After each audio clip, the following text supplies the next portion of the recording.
ప్రజాస్వామ్యంలో సభలు సమావేశాలు నిర్వహించుకోవడం అనేది ప్రాథమిక హక్కు. కానీ రేవంత్ రెడ్డి ప్రభుత్వం మాత్రం బీఆర్ఎస్ పార్టీ నిర్వహించబోతున్న సభకు అడ్డంకులు సృష్టించడానికి ప్రయత్నిస్తోంది. వరంగల్లో పోలీస్ యాక్ట్ ను అమలు చేస్తున్న ప్రభుత్వం సభలు సమావేశాల్ని నిషేధించింది. కానీ కేసీఆర్ నేతృత్వంలోని గత ప్రభుత్వం మాత్రం కాంగ్రెస్ నిర్వహించిన ఏ సమావేశానికి అడ్డంకులు సృష్టించలేదు. బీఆర్ఎస్ రజతోత్సవ సభకు ముఖ్యమంత్రి రేవంత్ రెడ్డి అన్ని విధాలా అడ్డంకులు సృష్టిస్తున్నారు. ఈ నెల 5 నుంచి మే 5 వరకు వరంగల్లో పోలీస్ యాక్ట్ అమల్లో ఉంటుందని ప్రకటించిన పోలీసులు నగరంలో సభలు సమావేశాల్ని నిషేధించారు. అధికారంలోకి వచ్చినప్పటి నుంచి కుట్రపూరితంగా వ్యవహరిస్తున్న ఆయన ఒక ప్రతిపక్ష పార్టీ సభ పెట్టుకునేందుకు అడ్డంకులు సృష్టించడం ప్రజాస్వామ్యానికి మంచిది కాదు. పార్టీ పెట్టి 25 సంవత్సరాలు పూర్తవుతున్నందున భారీ ఎత్తున సభ నిర్వహించాలని బీఆర్ఎస్ పార్టీ గత నెలలోనే నిర్ణయించింది.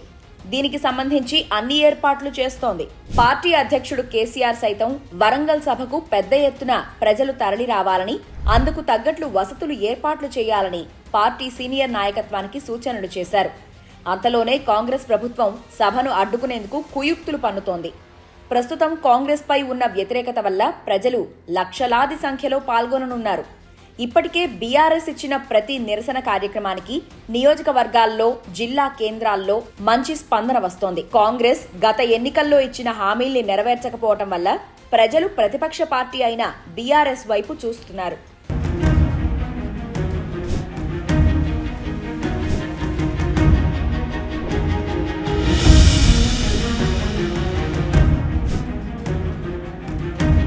కేసీఆర్ ప్రవేశపెట్టిన రైతు బంధు, కళ్యాణ లక్ష్మి, దళిత బంధు లాంటి పథకాల్ని నిలిపేసిన రేవంత్ రెడ్డి వాటి స్థానంలో కాంగ్రెస్ ఇచ్చిన హామీల్ని నెరవేర్చడంలో విఫలమయ్యారు. అధికారంలోకి వస్తే రుణమాఫీ చేస్తామన్న ఆయన ఆ హామీని నెరవేర్చలేదని రాష్ట్ర ప్రజలు భావిస్తున్నారు. ఎకరాకి 15,000 రైతు భరోసా ఇస్తామని చెప్పిన కాంగ్రెస్ దాన్ని 12,000కే పరిమితం చేయటం పైన ప్రజలు ఆగ్రహంతో ఉన్నారు. లగచర్ల లాంటి ఘటనల్లో ప్రతిపక్ష పార్టీగా బీఆర్ఎస్ ప్రజల వైపు నిలిచి పోరాటాలు చేసింది.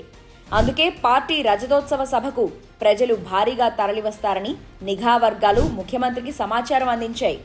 దీన్ని దృష్టిలో పెట్టుకున్న ముఖ్యమంత్రి వెంటనే నగర కమిషనర్లకు కీలకమైన సూచనలు చేశారని సమాచారం. ఆ సభ ఎట్టి పరిస్థితుల్లోనూ జరగకుండా చూడాలని చెప్పిన ఆయన వెంటనే పోలీస్ యాక్ట్ను అమలు చేయాలని సూచించారు. ఇప్పటికే హెచ్సియు ఘటనతో పరువు పోగొట్టుకున్న రేవంత్ రెడ్డి ప్రజాస్వామ్యంలో ప్రతిపక్ష పార్టీలకుండే స్వేచ్ఛను హరించాలని చూస్తున్నారు. కేసీఆర్ 10 ఏళ్ల పాలనలో ఎన్నడూ ప్రతిపక్ష పార్టీల సభలకు, సమావేశాలకు అడ్డంకులు సృష్టించలేదు. 2018లో అప్పటి కాంగ్రెస్ పార్టీ జాతీయ అధ్యక్షుడు రాహుల్ గాంధీ భైంసా, కామారెడ్డిలో నిర్వహించిన సమావేశానికి అప్పటి ప్రభుత్వం అన్ని విధాలుగా సహకరించింది. 2023 సెప్టెంబర్లో జహీరాబాద్, మహబూబ్ నగర్, నల్గొండలో జరిగిన వరుస సభల్ని కాంగ్రెస్ విజయవంతంగా నిర్వహించింది. 2023 సిడబ్ల్యూసి సమావేశం హైదరాబాద్లో జరిగిన విషయాన్ని రేవంత్ రెడ్డి మర్చిపోయినట్టున్నారు. పాలమూరు ప్రజాభేరి, కామారెడ్డి సభలకు సైతం అప్పటి ప్రభుత్వం అడ్డంకులు సృష్టించాలనుకోలేదు. ప్రజాస్వామ్యంలో ప్రతిపక్ష పార్టీలు ఎంతో ముఖ్యమైనవి. ప్రభుత్వాలు విమర్శలకు భయపడి వాటికున్న రాజకీయ స్వేచ్ఛను హరించడానికి ప్రయత్నం చేయకూడదు. అందుకే అప్పటి ముఖ్యమంత్రి కేసీఆర్ గాని, బీఆర్ఎస్ పార్టీ నాయకులు గాని కాంగ్రెస్ నిర్వహించిన సమావేశాలకు ఎలాంటి అడ్డంకులు సృష్టించలేదు. కేవలం కాంగ్రెస్ అనే కాదు, బీజేపీ సైతం ఎన్నో సభల్ని, సమావేశాల్ని నిర్వహించింది. 10 ఏళ్లలో 2 అసెంబ్లీ ఎన్నికలు కేసీఆర్ నేతృత్వంలోని ప్రభుత్వం విజయవంతంగా నిర్వహించింది. ఎక్కడా శాంతి భద్రతల సమస్య గాని, అల్లర్లు గాని జరగలేదు. భారీ సభల్ని నిర్వహించడంలో దేశంలో ఏదైనా పార్టీ ఉందంటే అది బీఆర్ఎస్ మాత్రమే. ఉద్యమ కాలంలో లక్షలాది మంది పాల్గొన్నా చిన్న దుర్ఘటన కూడా జరగలేదు.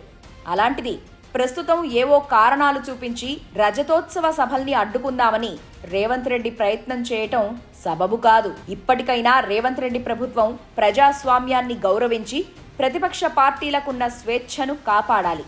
బీఆర్ఎస్ సభ నిర్వహిస్తున్న వరంగల్లో వెంటనే పోలీస్ యాక్ట్ను రద్దు చేయాలి.